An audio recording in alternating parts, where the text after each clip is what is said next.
베드로. 기독교인이든 아니든 대부분 한 번쯤은 들어본 이름입니다. 그의 본명은 시몬이며 갈릴리 호수에서 고기를 잡던 벳세다 출신의 어부였습니다.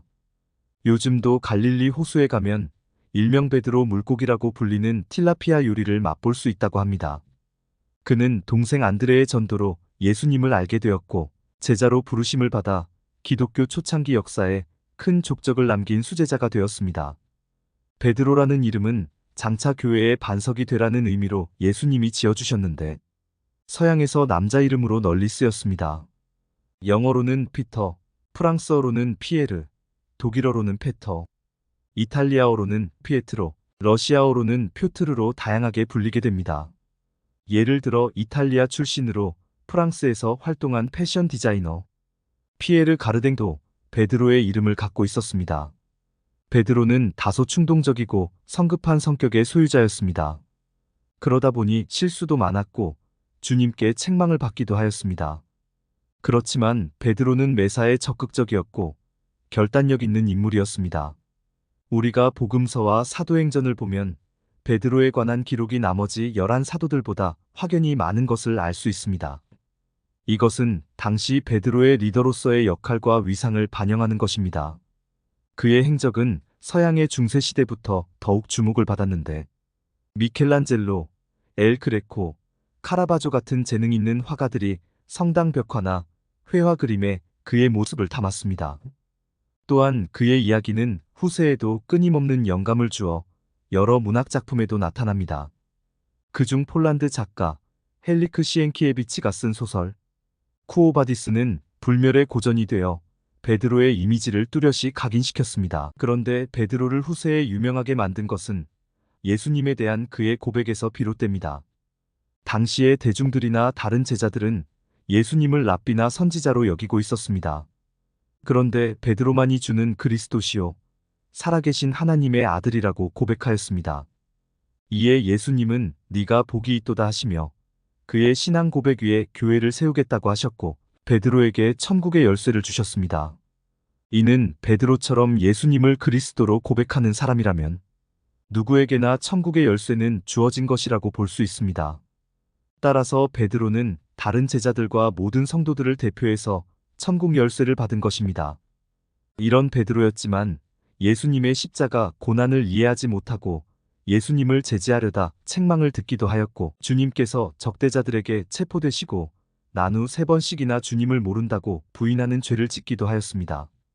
그럼에도 불구하고 사도 중 제일 먼저 예수님의 빈 무덤과 부활하신 예수님을 목격하는 영광을 얻었고 변함없는 사랑을 바탕으로 제자로서의 사명을 깨닫게 되었습니다. 부활하신 예수님은 제자들과 조반을 마친 후 베드로에게 다른 사람들보다 네가 나를 더 사랑하느냐? 3번씩이나 거듭 물어보셨습니다. 그에게 사랑한다는 대답을 들으신 예수님은 내 어린 양들을 돌보라 3번 당부하셨습니다. 이것은 베드로가 예수님으로부터 교회를 돌보기 위한 권한을 위임받은 장면으로 해석되고 있습니다. 예수께서 승천하신 후 베드로는 성령의 강림을 체험하고 오직 주님을 위한 사람으로 변모하게 됩니다. 그날 그가 성령이 충만하여 설교하자 3,000명이 회심하여 주님께로 돌아오는 역사가 일어났고 성전 미문이 앉은뱅이를 치유하는 기적을 일으킵니다.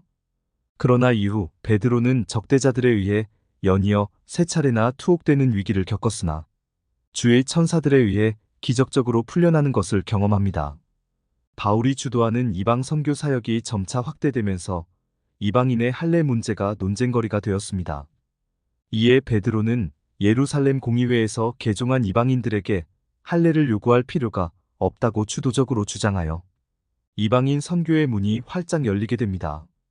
그는 유대 지방을 벗어나 소아시아 및 안디옥, 고린도 등지에서 복음을 전하였으며 그들에게 용기와 격려를 주는 서신을 2차례나 보냈습니다. 그것이 베드로전후서입니다. 외경 베드로행전의 전승에 의하면 베드로는 생애 마지막에 로마에 가서 복음을 전하였는데 박해가 점점 가중되자 교인들의 권유를 받아들여 로마를 탈출하게 됩니다. 그런데 길을 가던 도중에 예수님의 환상을 보았습니다. 주님은 베드로가 로마에서 나오는 길을 거슬러 가고 계셨습니다. 베드로가 예수께 쿠오바디스 도미네 주님, 어디로 가십니까? 묻자 주님은 십자가에 다시 못 박히러 로마로 간다. 대답하셨습니다. 이에 베드로는 깊이 뉘우치게 되었고 로마로 다시 돌아가 순순히 붙잡히게 됩니다. 이때 베드로는 감히 주님과 똑같이 죽을 수 없다고 고집하며 십자가를 거꾸로 지고 죽음을 맞이하였습니다. 베드로는 서기 68년경에 순교한 것으로 알려져 있으며 이것은 2세기의 교부였던 테르툴리아누스, 오리게네스 등이 증거하고 있습니다. 지금도 로마 바티칸의 성 베드로 성당 지하에 그의 무덤이 있다고 전해집니다. 시몬 베드로. 그는 예수님의 수제자로서 초대교회 성도들에게 불어 닥친 박해와 혼란 속에서도 용기를 주어 교회를 수호하였고 복음을 정립하여 기독교가 세계로 나갈 수 있는 토대를 마련했다는 평가를 받고 있습니다.